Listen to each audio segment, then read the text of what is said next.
everything is too big to fail, so we can't just expect everything to fail, right? So Exactly. And like if everything fails, then like, it Yeah. doesn't really matter. So doesn't really matter. yeah, I think like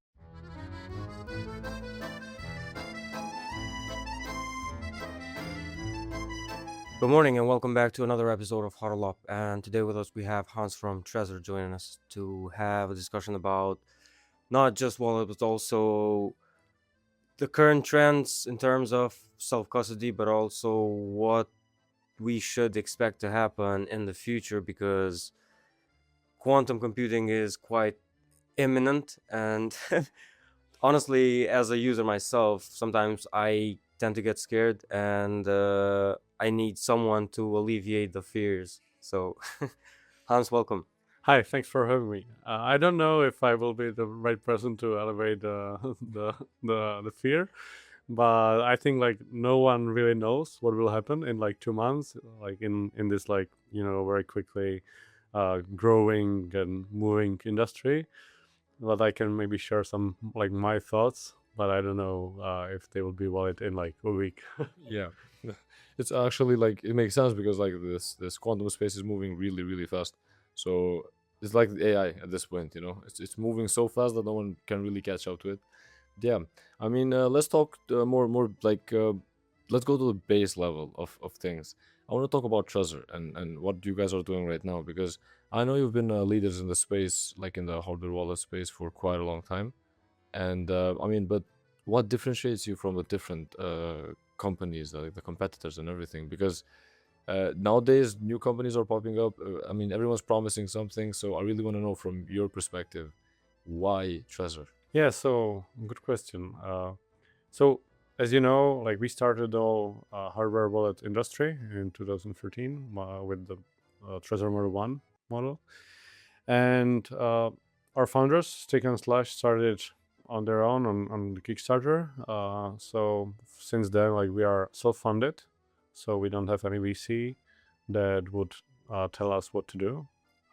That's both great and not great. It's like every approach has its pros and cons. But I think that like we have a set of values that we have, and that we, how to say it, like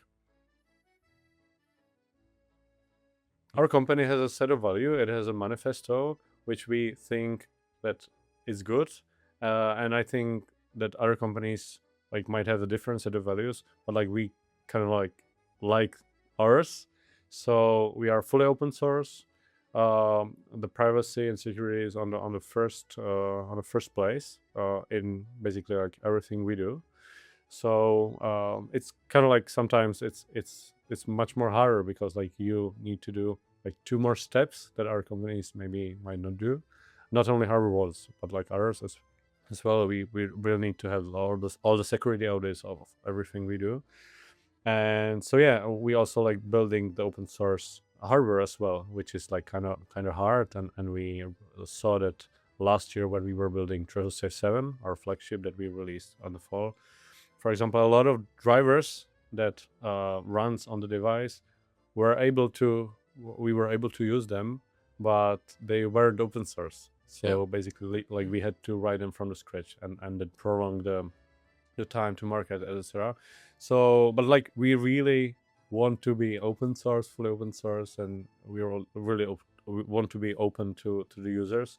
So, and it has its cost, but I think it's worth it. Yeah, I think the costs of being like like not pro, just following the ethos of crypto from the beginning, is worth to pay at the end of the day, right? Because you guys are sticking to the real ideals of crypto, and I do respect that a lot. Yeah, like we were, Bitcoin first up until I don't know 3 years ago, but the market, is shifting and it's rapidly growing. So like we just and actually like we are doing quite some stuff for to not be just a product that supports some coins and some like limited set of things. But we are now like evolving to platform on which like anyone can build. So like the goal is that we will be the platform with the secure foundation, because like we are a security company with like the secure device and everything around that, and others can, like builders can build on top of that. So, and we don't care about like what will be built to some degree, that it can be like some privacy features, that it can be like even things outside of the crypto environment. So like we just provide the secure foundation for it. Yeah, it's we are trying our best. Yeah, so like you're saying that people can actually build on top of Trezor. Okay, that I didn't know that one. So now I'm Yeah, like we went out with that like yesterday. I had a speech on the stage here, that like, yeah, we are evolving, and we are basically letting the community build on Trezor, because like it always been in our roots, like we grew up together with the community. Yeah. Because community, for example, helped integrate the Ethereum application. Like it was completely done by the external contributors. But then like the crypto ecosystem grew, so we needed some fundamental changes, and we are currently doing that.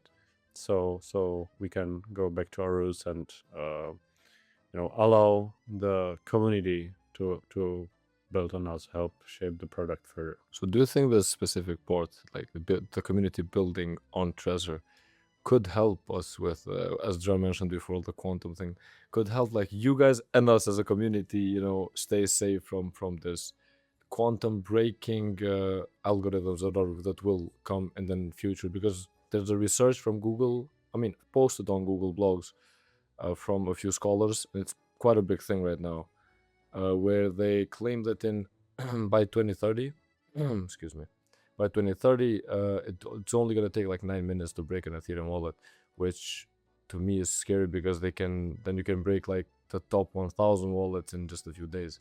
So I mean, I don't know if these two are like tied together, because I'm not a technical person, but I really want to hear from you. Yeah, it's like, it's really difficult. Like I think, like no one knows. Like we heard it from the news, and in 2 months they can release a press that it won't be 2030, but it will be 2027. I don't know. Yeah. So like it's getting closer and closer in a pace that like we didn't think of, because like I remember that three months ago it was like 2035 or mid 30s, and now it's like 2029, I think. I don't know. Like again, in 2 months it can be 2027. I don't know, and I think like really the community will play a crucial role here, because like if the community won't come up with some solution on the chain levels, then we are screwed basically.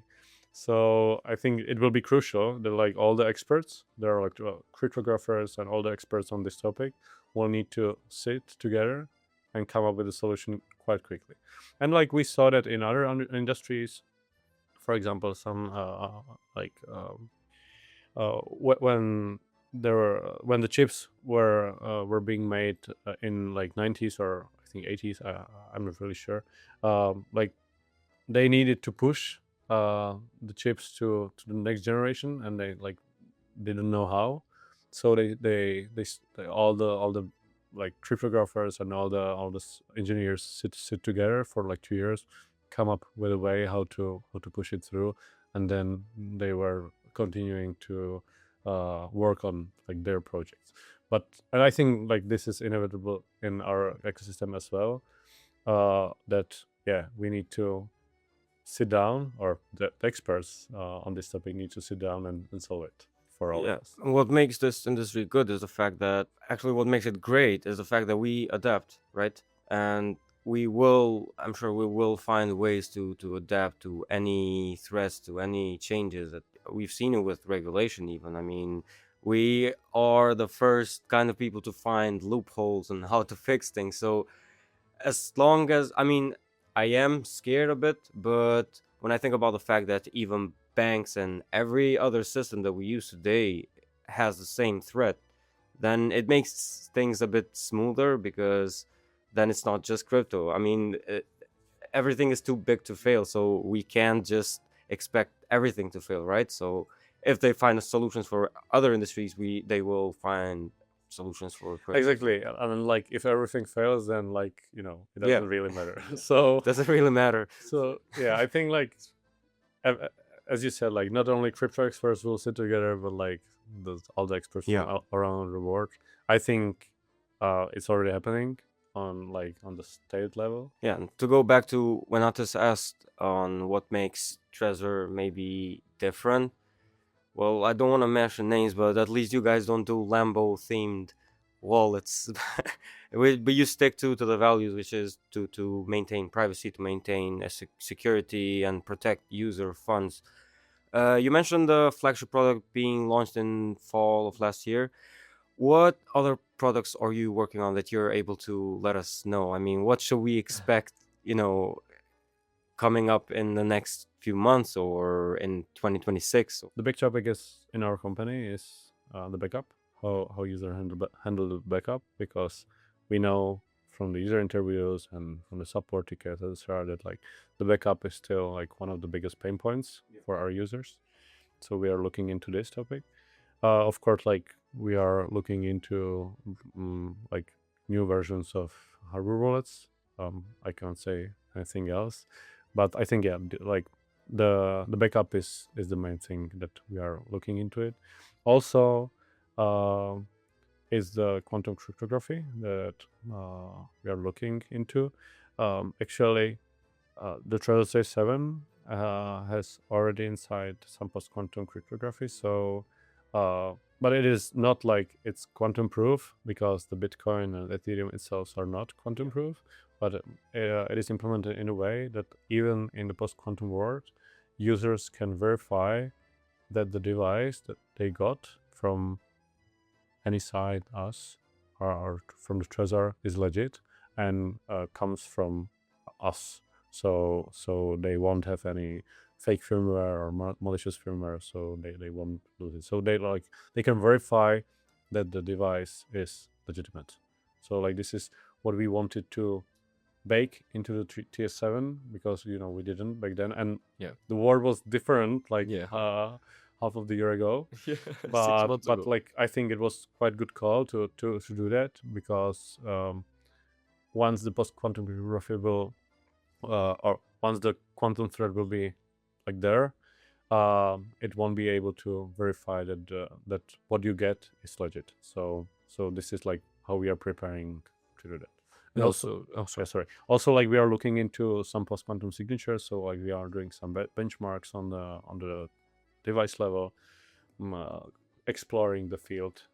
Yeah. Okay, so I mean, you guys are ready for the quantum attacks and threats and everything, but Ethereum and Bitcoin aren't, so they should step their game up right now, because our wallets are just yeah. But now I know John said to give us some alpha, but I really wanna know, in your eyes, what should the next generation, or maybe 2 generations from now, of wallets look like? Because I know like most concepts don't come into life, specifically when it comes to wallets that are focused on security. So I mean I want to hear like the most like radical idea that you've probably had, or concept that you had for the next generations of wallets. Maybe it won't be interesting, but like I think that the hardware devices will be like still interesting as they are now, because mainly for the like as a AI engines, and this is just like the idea that we are discussing, but this is not something that like we are pushing right now, or something like that, because like you have millions of ways that you can explore. So like yeah, this is one of them. I think like in the agentic world, when the agents will do majority of stuff, maybe so you won't do it like manually, then you still will need to have some human input, where you would like set the boundaries for the agent. So we are talking here about some like policies that, for example, the agents may spend up to $200 per week, but you have to like sign the policies by yourself. So I feel that the hardware wallets can play crucial role here, that like you will be setting up the boundaries for the agents. And so yeah, because the agents will need to have the human input there. So I can see definitely like there. We are doing some experimental stuff with this already. So like we are now working on the Trezor MCP server that is like lets agent use the Trezor. So basically the vision is like that. Imagine that like you tell the agent, okay, I want to buy something on Amazon. The agent will do everything, will do the checkout, and will prepare the transaction because you will want to pay it by USDC, for example, and then you will just check the transaction and you will confirm it on the hardware device. Because without it would be like the agent would do anything. So I see some potential there. There are also like some other ways, but like I think this is currently the strongest one. But as I said in the beginning, like in 2 weeks everything can change, it can be different. So yeah. All right, Hans, thank you very much for joining us today. I mean, it's been a pleasure. And we look forward to all of the upcoming generations of all wallets. I mean, I want my wallet AI/AI agent with me all the time, so I'm looking forward to that as well. Cool. Thanks for having me.